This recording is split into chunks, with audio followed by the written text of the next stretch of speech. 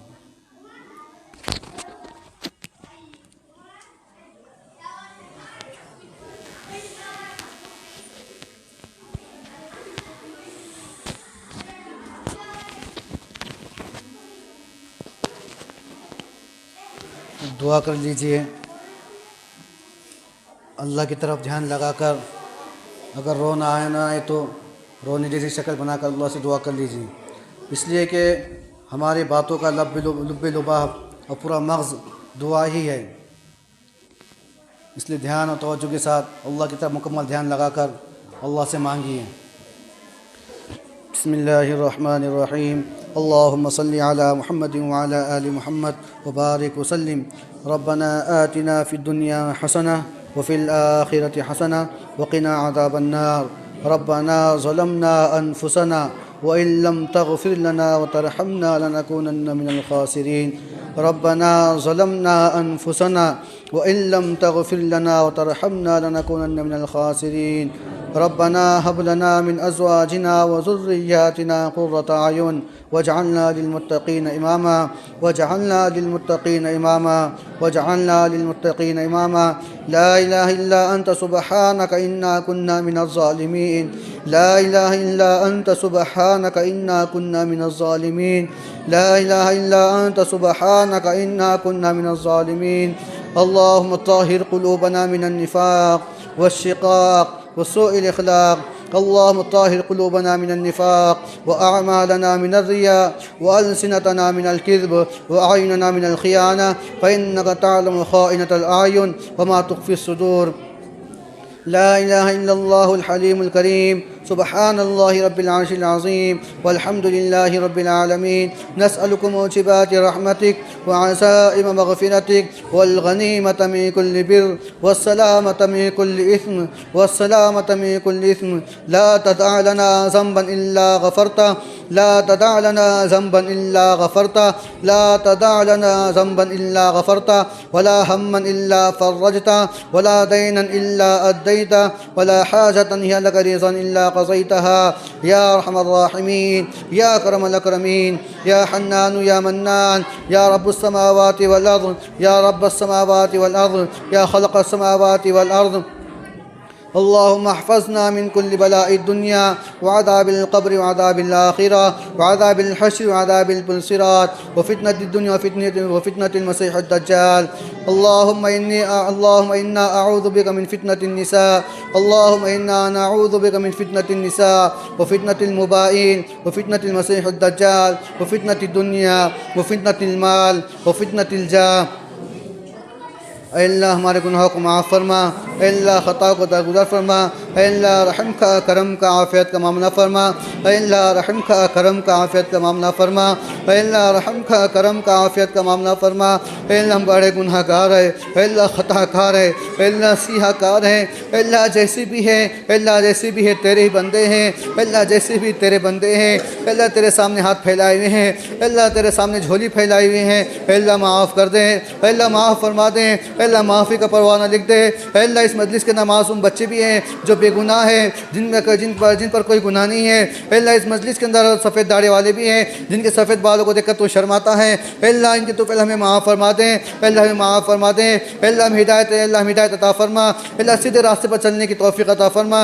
अल्लाह सिरात मुस्तकीम पर चलने की तौफ़ीक़ अता फरमा। अल्लाह गुनाहों से बचने की ताकत और क़ुव्वत अता फरमा। अल्लाह गुनाहों से बचने की ताकत और क़ुव्वत अता फरमा। अल्लाह तेरे अलावा कोई ताकत गुनाहों से नहीं बचा सकती और नेकी करने की ताकत नहीं दे सकती। अल्लाह हमें गुनाहों से बचने की ताकत और क़ुव्वत अता फरमा। अल्लाह गुनाहों से बचना आसान फरमा। अल्लाह आज माहौल बहुत ख़राब है, अल्लाह गुनाहों वाला माहौल है। अल्लाह बाहर निकली है, अल्लाह नज़र उठती है, गुनाह लेकर झुकती है। अल्लाह नज़र उठती है, गुनाह लेकर झुकती है। अल्लाह हमें नज़रों की हिफाजत करने वाला बना दें, अल्लाह हमें नज़रों की हिफाजत करने वाला बना दें। अल्लाह नज़र की चोरी से हिफाजत फरमा, अल्लाह आँखों की चोरी से हिफाजत फरमा, अल्लाह दिल की चोरी से हिफाजत फरमा।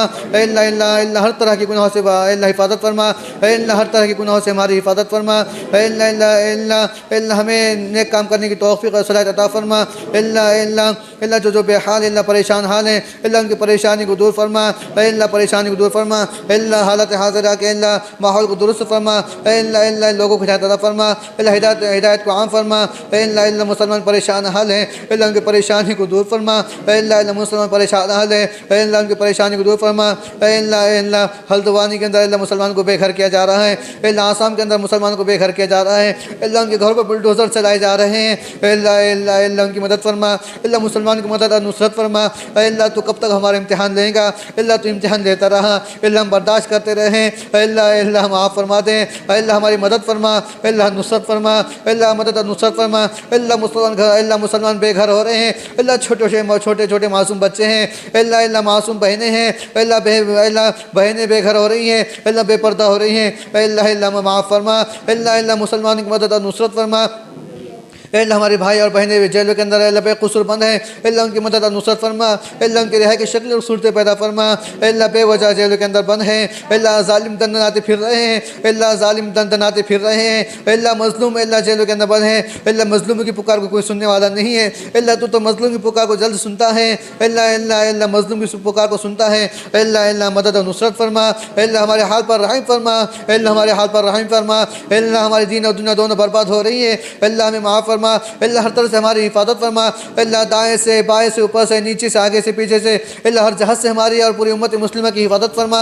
अल्लाह गुनाहों से बचना आसान फरमा।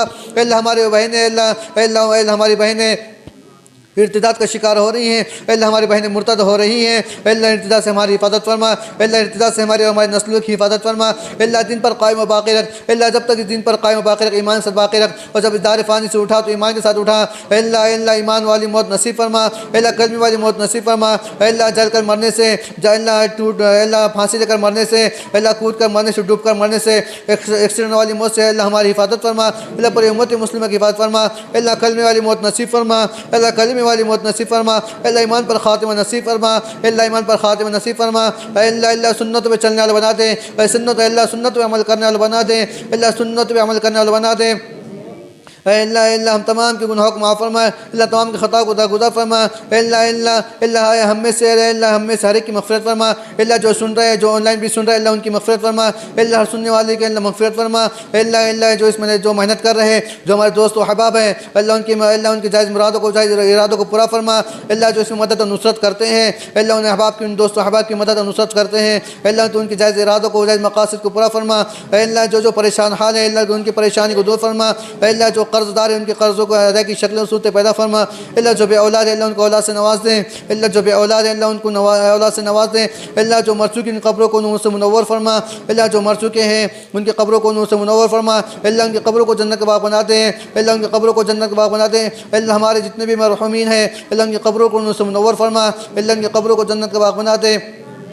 अल्लाह उनकी कब्रों को जन्नत का बाग बना दे। अल्लाह हमारे मुताल्लिक़ीन और अल्लाह हमारे मुताक़िल मुहिब्बीन को अजर जज़ील अता फरमा। अल्लाह उनकी मेहनत को कबूल फरमा। अल्लाह उनकी मदद को कबूल फरमा। अल्लाह जो मदद और नुसरत कर, अल्लाह उसकी मदद नुसरत करने को कबूल फरमा। अल्लाह उनको जज़ाए खैर अता फरमा। अल्लाह उनको जज़ाए खैर अता फरमा। अल्लाह हमारे दार इब्राहिमिया को कबूल फरमा दे। अल्लाह दिन दोगुनी रात चौगनी तरक्यात से नवाज दे। अल्लाह मासूम बच्चे यहाँ पढ़ते, अल्लाह उनके पढ़ने पढ़ाने को कबूल कर ले। अल्लाह उनके पढ़ने पढ़ाने को कबूल कर ले। अल्लाह मासूम बच्चे सर्दी में उठते हैं, अल्लाह ठंडे पानी से वज़ू करते हैं, अल्लाह उनकी इस कुर्बानी को कबूल कर लें। अल्लाह उनको आलिम हाफिज़ बना दे। अल्लाह तो उनको अपने दिन के काम के लिए कबूल कर ले। अल्लाह तो हम तमाम से अपने दिन का काम ले लें। अल्लाह तो हम तमाम से अपने दिन का काम ले लें। अल्लाह जो मांगा उसे भी अता फरमा, जो मांगने से रह गए उसे भी अता फरमा। अपने दिलों के अंदर अल्लाह ताला से जो भी हाल है अल्लाह के सामने बयान कीजिए, अल्लाह ताला से मांगिए। अल्लाह ताला बड़ा रहीम है, बड़ा करीम है, बड़ा देने वाला है, बड़ा सखी है।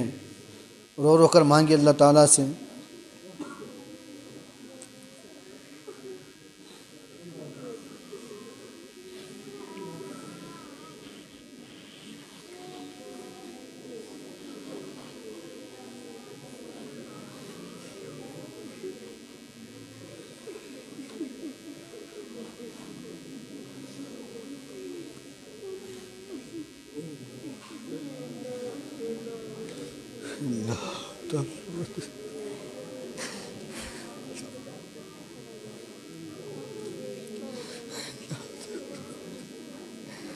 अल्लाह जो अता फरमा, अल्लाह जो मांगा उसे भी अता फरमा, जो मांगने से रह गए उसे भी अता फरमा। अल्लाह अपनी मोहब्बत और अपने रसूल की मोहब्बत अता फरमा। अल्लाह अपनी मोहब्बत और अपने रसूल की मोहब्बत अता फरमा। अल्लाह तेरा डर तेरा खौफ नसीब फरमा। अल्लाह तेरा डर तेरा खौफ नसीब फरमा। अपने मोहब्बत और रसूल की मोहब्बत अता फरमा। अल्लाह लिल्लाहियत अता फरमा। अल्लाह इखलास अता फरमा। अल्लाह इखलास अता फरमा।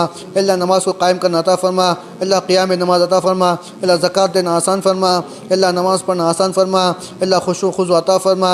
अल्लाह इन सब दुआ को मैं अपने फ़ज़ल व करम से हुज़ूर पाक सल्लल्लाहु अलैहि वसल्लम सदक़े तुफ़ैल कबूल फरमा। सल्लल्लाहु तआला अला खैर खल्क़ि मुहम्मद व अला आलिहि व अस्हाबिहि अजमईन बिरहमतिका या अरहमर राहिमीन वल्हम्दुलिल्लाहि रब्बिल आलमीन।